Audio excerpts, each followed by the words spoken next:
ஆசிரியர்கள் நாங்கள் 12 ஆண்டுகளாக வேலையின்றி தவித்த இந்த நாளில் இப்பொழுது ஜூலை 21ஆம் தேதி எங்களுக்கான நியமன தேர்வை அரசு நடத்தியது.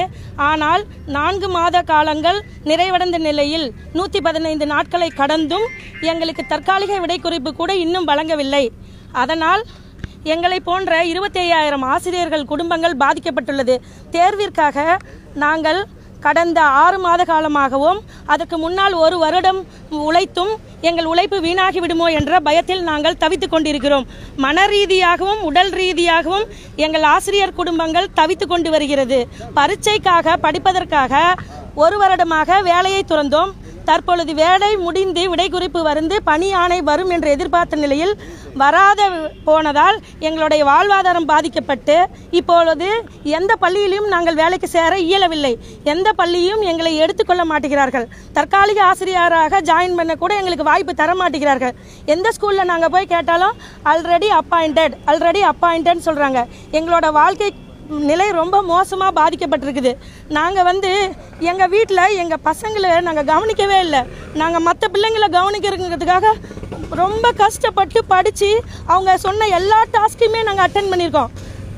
தகுதி தேர்வுன்னு சொன்னாங்க, எழுதணும். 1 தடவை இல்லை 3-4 தடவை எழுதி முடிச்சிட்டோம்.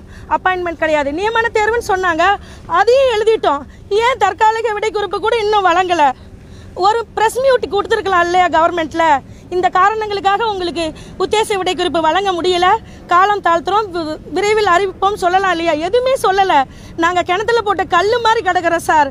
அந்த கிணத்துல கிடக்கிற கல்லும் நாங்களும் ஒன்றா இருக்கோம். எங்கள் வாழ்க்கை ரொம்ப மோசமாக பாதிச்சிருச்சு. மனநிலை மட்டும் இல்லை, உடல்நிலையும் பாதிச்சிருச்சு.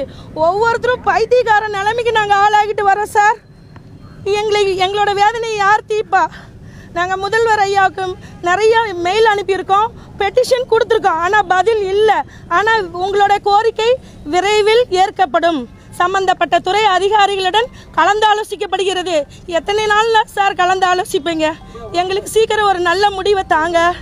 துணை முதல்வர் ஐயா, நீங்கள் எங்களுக்கு ஒரு நல்ல வாய்ப்பை தருவீங்கன்னு நான் நம்பி வந்திருக்கோம் ஐயா. எங்களுக்கு ஒரு நல்ல வழியை காட்டுங்க. எங்கள் ஆசிரியர் குடும்பங்களை வாழ வைங்க ப்ளீஸ் ஐயா.